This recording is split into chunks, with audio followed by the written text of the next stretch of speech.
They carve your name into the blade before they ever smiled at you. Every embrace was a setup, every shared secret a loaded gun placed gently in your own hand. But you didn't break. You burned. Quietly. And now you carry a power colder than revenge and deeper than rage, the power of not caring. The kind of silence that screams louder than vengeance. The kind of stillness that makes your enemies tremble, not because you're coming for them, but because you are not. You moved on. And in doing so, you became everything they swore you'd never be: unshaken, unreadable, and unforgettable. They'll swear it was a misunderstanding. They'll cloak themselves in confusion, pretend their hands slipped, swear they stumbled into your ruin by chance. But no one trips into betrayal. It takes deliberate steps, intentional silence, and a heart grown colder with every decision made in the shadows. You remember their words now, the ones laced with subtle poison. The moments they looked into your eyes, nodded with feigned understanding, only to take that knowledge and twist it into a blade.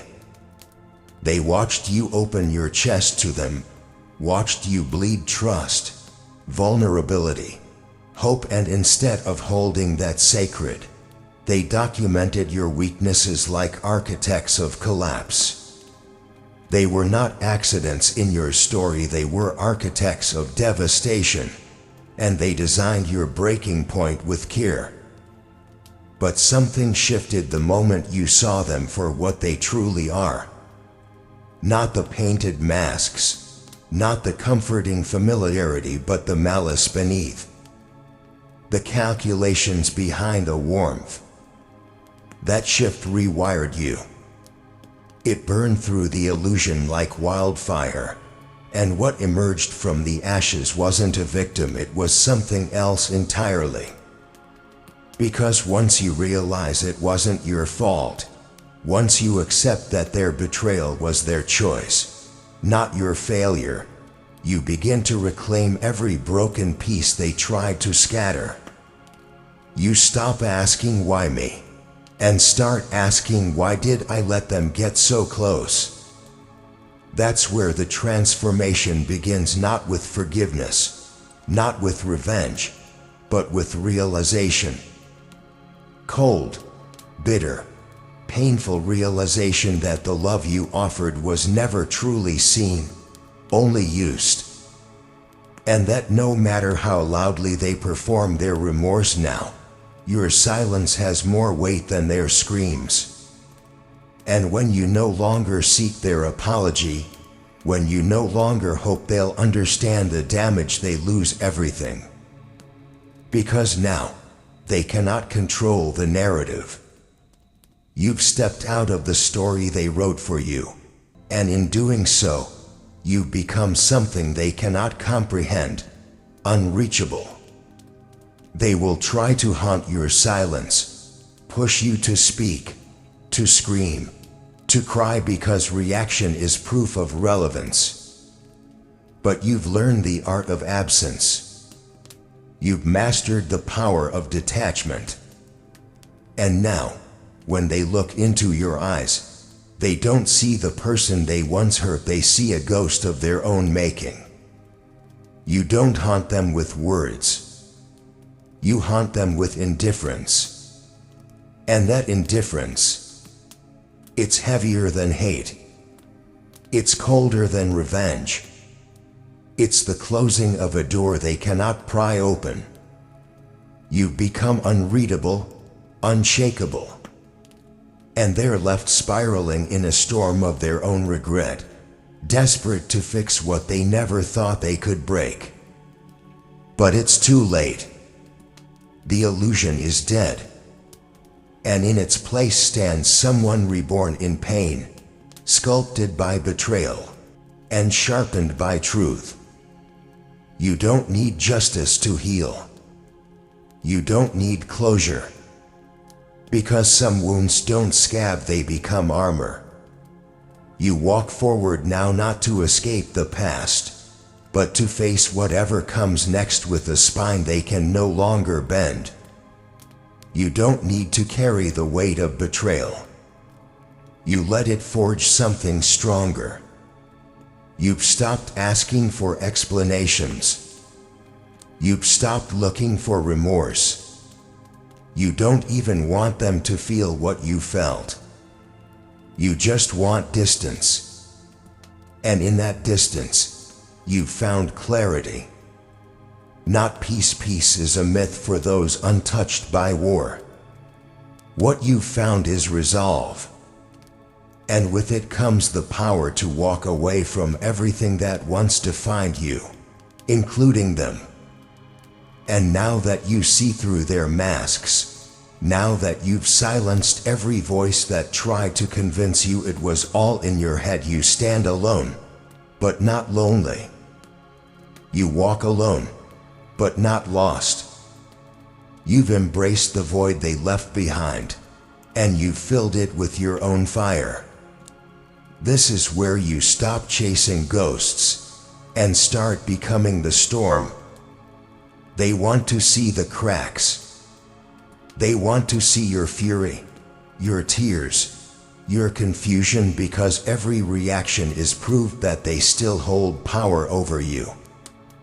And power is the only thing they ever wanted. Not love. Not loyalty. Control. The moment you show pain, it tells them they still own a piece of your mind, your heart, your spirit. That they still get to live in your head rent-free, even as they leave destruction behind. But silence is terrifying. Because silence means they're no longer part of the equation. They're no longer relevant. It means you've stopped trying to explain yourself, to defend your character, to rescue the version of events they've twisted to fit their own narrative. That silence says, I see everything. And I choose nothing. I choose no engagement. I choose no explanation. I choose not to descend into your chaos. That kind of silence becomes a mirror. A brutal, unforgiving mirror that reflects their own monstrosity back at them. They stare into the void you leave behind and see their own hollow selves staring back. No reaction means no control. And that's when panic sets in. They built their confidence on the illusion that you needed them, that you craved their validation, that your sense of worth was entangled in their approval. But now, as you sit still while they unravel, they begin to understand something far worse, that you never needed them at all. That your greatest strength was never your kindness, or your loyalty, or even your resilience. Your strength was your ability to rebuild without making a sound. To bleed quietly and still walk forward with fire in your eyes and ice in your veins. They'll start creating versions of you. Lies. Twisted facades shaped from their guilt, their shame, their need to justify their betrayal. They'll paint you as cold, unfeeling, vindictive, unstable, anything that makes them look like the victim in a story they wrote with blood-stained hands. But let them talk. Let them weave their fiction. Because you don't need to correct the lies. You don't need to argue with storytellers trying to salvage their image. You know who you are. The truth isn't something you need to weaponize. The truth is patient. It doesn't age. It doesn't decay. It waits. And when it finally arrives, It destroys everything that was built on falsehood. You become untouchable, not by becoming harder but by becoming empty of reaction. They expected rage. They expected tears. What they never expected was your stillness, your quiet detachment. The absence that screams, "I'm not trapped in your fire anymore, I've become the storm outside of it." So you watch. You calculate. You observe. Not because you need to strike, but because you've elevated beyond the need to strike. You don't react, not because you are numb, but because you've reclaimed your energy. You've chosen to feed your soul rather than their hunger for drama. You've turned your back not in defeat, but in absolute power. And in the silence they fear so much, you've found clarity. Because silence isn't weakness, it's the language of evolution. Of choosing not to drag the past into your future. Of letting the wreckage rot without trying to rebuild what never should have existed in the first place. Let them fear the unknown that now wraps around you like armor. Let them tremble at the realization that they no longer know you because the version of you they betrayed is dead. And what walks forward now? That's not a survivor. That's a reckoning. They want your fire, but only if it burns you from the inside out. They need you furious, obsessed, unraveling at the seams, chasing them down every dark corridor they left you in. Because that's the playground they built. A place where your screams echo, but never land. A stage where they cast themselves as the wounded, while you bleed behind the curtain. And for a while, maybe you gave them what they wanted. You wrestled with the ghosts they gifted you. You rehearsed revenge in your mind like it was a sacred ritual, sharp words, colder stares, scars turned weapons. You imagined the moment they'd see you rising. Imagine the tremble in their throat as you held their lies up to the light, exposed them in front of the world they manipulated to their side. That fantasy tasted sweet until it didn't. Because somewhere along the way, you realized revenge requires energy. Energy they don't deserve. It keeps you circling the same pain they caused, feeding it, nurturing it, breathing life into a moment that should have died the second they walked away. Every time you think of striking back, it's still about them. And you're so much more than the war they want you to fight. They fed off the control, off the knowledge that they lived in your mind, dictated your moods, manipulated your spirit like a puppet on frayed strings. So when you stop reacting, when you stop caring, that's not peace, it's power. The kind that doesn't need applause or witnesses. It doesn't need an audience. Because nothing cuts deeper than silence paired with growth. When you move forward, when you shift your gaze from their shadow to your own path, you do the impossible, you sever the cycle. You kill the part of you that needed their recognition.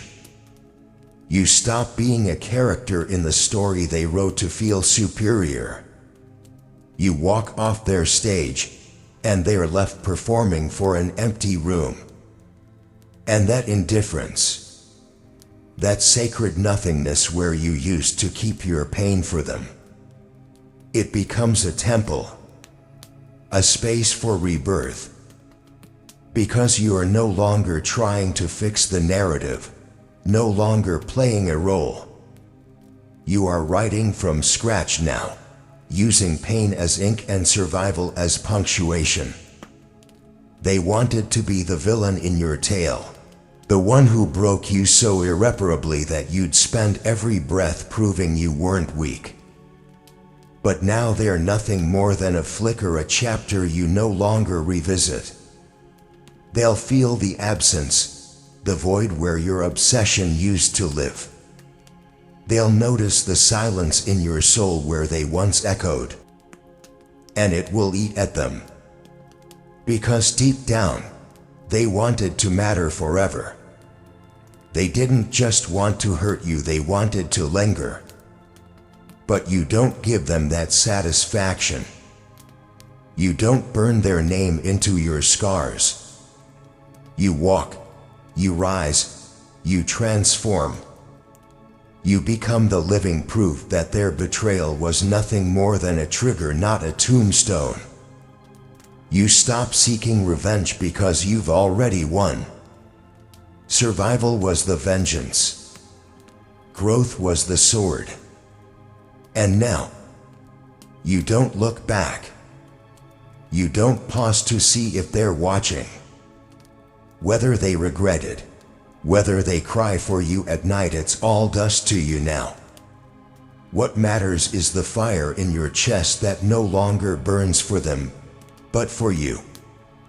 For your future. For the version of yourself that crawled from the ashes and built wings out of what was meant to bury you. You move forward not to forget but to rise above remembering. You carry the wound, but not the weight. And every step away from them is one toward the life they could never imagine you living.